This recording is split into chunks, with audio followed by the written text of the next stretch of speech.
Hey everyone, Pat Mesiti live at 5 on a Friday afternoon, and the circus continues. Don't you love it? Once again, we are subject to lockdowns, scare, fear. Can someone please tell our political leaders they are at best useless? Matter of fact, I'm happy to tell them, at best useless. How long are we going to put up with this scam? How long are we going to put up with emotion over logic? You know, over the years as a speaker and presenter and worked in churches, I discovered that emotion overrides everything. It overrides truth, overrides any sense of logic, any sense of reason. And right now, this emotional wave, headed up by Dodgy Dan down there in Victoria, Dodgy Dan, who shakes hands with the Chinese, whose state, if Victoria was a business, and it is, but if Victoria was a business, it would be put into administration, into liquidation, because it is losing money like you would not believe. The facts and the figures of how much loss there is unbelievable. Commenters like Alan Jones and some of the others are trying to give a wake-up call, and myself, to what is going on. This guy is a buddy of the Chinese and the unions. Dodgy Dan, please explain why you sir, will not reveal the security company that you had allowed to oversee, not health people, not health officials, people with 5 minutes at best of training, oversee the quarantining, or what we'd call the house arrest of people. And some allegedly in these security guards receiving sexual favors for days, yeah, allegedly. Allegedly. I don't understand for the life of me why we have called this a pandemic. Let me give you the facts. In the United States of America, 140 deaths. Now let me say this, any death is a tragedy. Any death should be something that we all mourn. The loss of life is terrible. And today I'm hoping to give some reason and some perspective with real numbers. 140,000 deaths in the United States. That represents 0.004% of the population. The UK, 45,000 deaths. That represents 0.067 of the population. Hang on, Australia, here we go. 113, well, 3 more today in Victoria. 116 deaths. That represents 0.0004%. You got more chance of the measles. Matter of fact, Dr. Doherty says that the measles are more dangerous.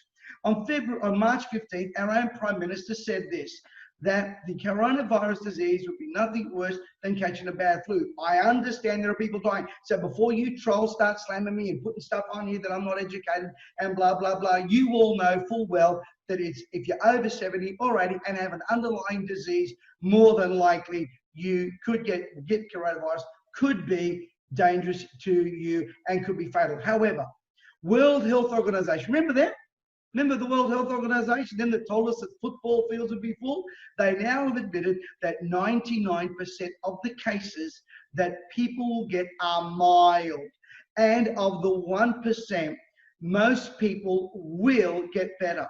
Most people will get better. Right now in this country, we have, from what I understand, very few people in intensive care. Yet we want to shut down an economy. Yet we want to lock down the borders. New South Wales already again, off she goes. We're going to lock down the pubs, lock down. What's the matter with you people? You are the people that let people run around the streets in their thousands and gave them your endorsement, not one fine. Yet you want to fine mums and dads and people going around having nice afternoons. What is it? Don't our police have anything better to do? Don't you have anything better to do, our police, who, by the way, they're just doing what they're told, than going around counting numbers in restaurants? This is not China.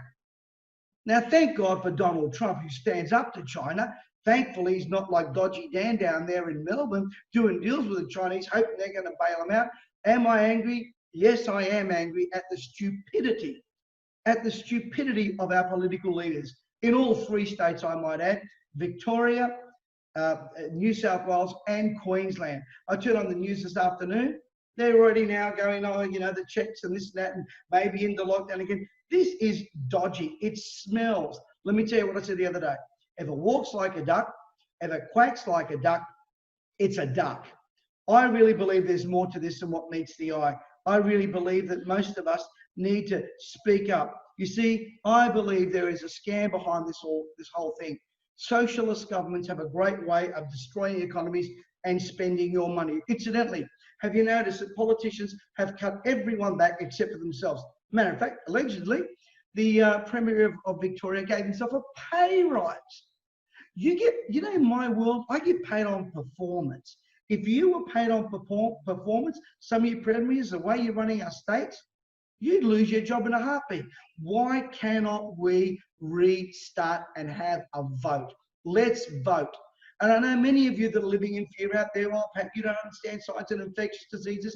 Do you know what? Nearly every second, third day, I speak with one of the most prominent men in infectious diseases in the United States of America, who almost resigned. And let me tell you why he nearly resigned. Because this poor man doing the right thing was forced to put down people's deaths as coronavirus and COVID-19, knowing full well they did not die of that. They had other underlying issues. Many of us know that. Many of us fear that. But we've been told the same story over and over and over and over again. Victoria has become a police state. Why don't we call it what it is? Please don't call it quarantine. Call it what it is. Call it house arrest. Social distancing, there's nothing social about it. There's nothing social about being distanced. New South Wales, you wait. They've already started today. The politicians now have a very embarrassing situation. They did not base anything on science, anything at all. For example, they've now discovered that the masks do nothing to protect, unless you are someone with the disease. The only thing it could do, what it would do is if you have the disease, it would stop you from spreading it. Possibly. No scientific evidence. Where is the science behind helping people to increase their immunity, build up their immunity? The human body is well capable of recovering, just like we've done from swine flu and everything else, ladies and gentlemen. The problem is the politicians are now embarrassed and they can't go back on the spin that they gave us. It's embarrassing to their leadership. It's embarrassing to their stand. It's embarrassing to their handshakes with China. We've got to stop our nation being sold to the Chinese. I've had a gut full of that regime, and I'm sure so have you.